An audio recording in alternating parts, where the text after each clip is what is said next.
Hello, guys. Welcome back to a gubernatorial prediction. Currently, the Republicans, I really expect to make a lot of gains in each of these governor's races. Even Oklahoma, which I previously has likely. I just don't think, even though it's a former Republican running as the Democrat candidate, that it's even going to be that close anymore, just based on the national environment so against Biden so much. Just still heavily against him, so I really don't think that they have a chance at that state. But they will flip Maryland and they will flip Massachusetts because those popular Republicans aren't running for re-election there, either because they're term limited or they don't want to. So Vermont, New Hampshire, I mean, Chris Sununu is very popular here. Says Phil Scott, they're easily going to cruise to re-election by over 10%, probably over 20%, honestly. Wouldn't be surprised.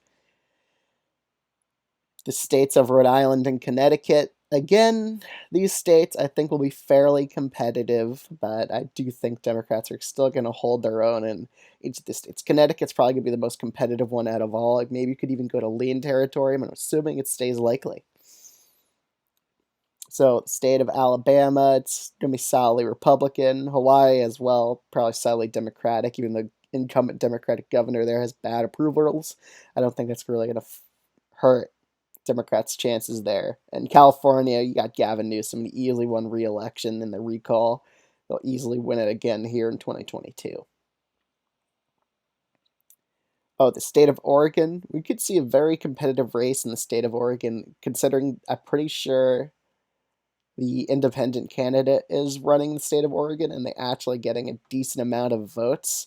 So now I'm going to be putting it as a lean Democratic just because a lot of vote splitting is going on in this state. We could see a very competitive race and the independent might actually have a chance at winning, which is pretty common in governor elections, but at the same time pretty rare. Usually independents have a lot better chance at governor elections rather than Senate ones. So that's one thing to keep in mind.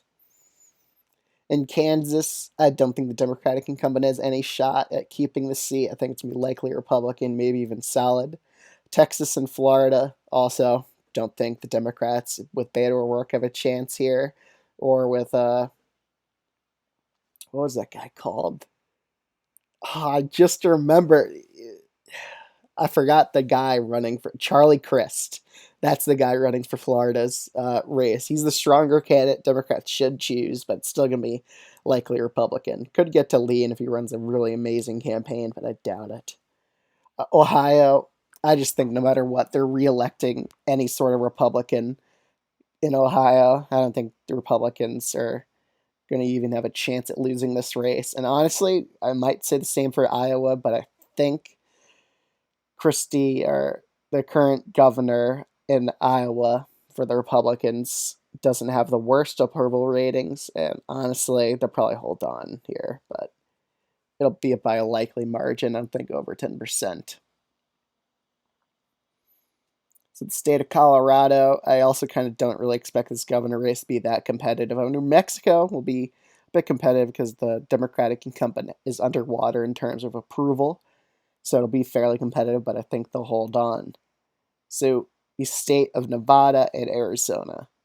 Arizona, it's very hard to tell. With Kari Lake, I think she'll narrowly pull it off, but it'll be very closer than a lot of Republicans are expecting. They're really overrating her chances.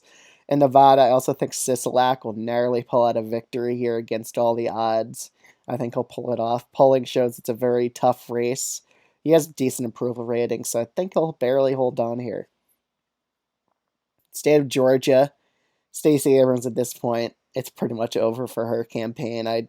The polling all show she would even lose to David Perdue at this point, and Brian Kemp's beating her by a likely margin.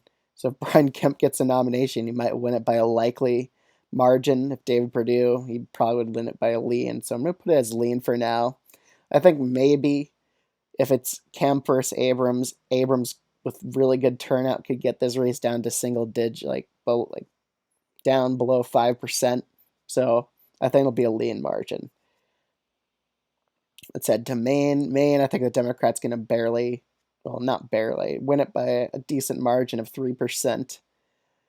I don't think the Republicans are going to flip this seat, honestly. Well, they're not taking this governor's mansion just based on the polling I've seen.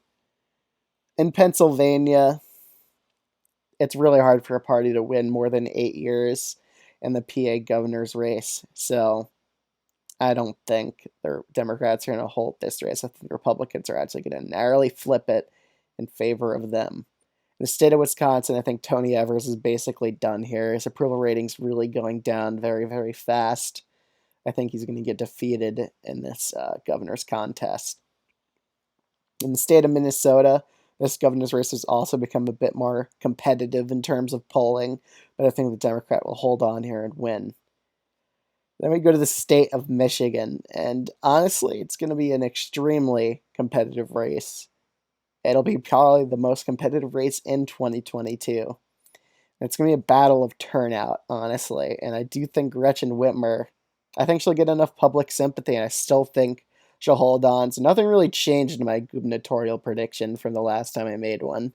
Nothing really changed that much. The environment's currently the same, I would argue. But except in Oregon, it's a bit different, but that's about it.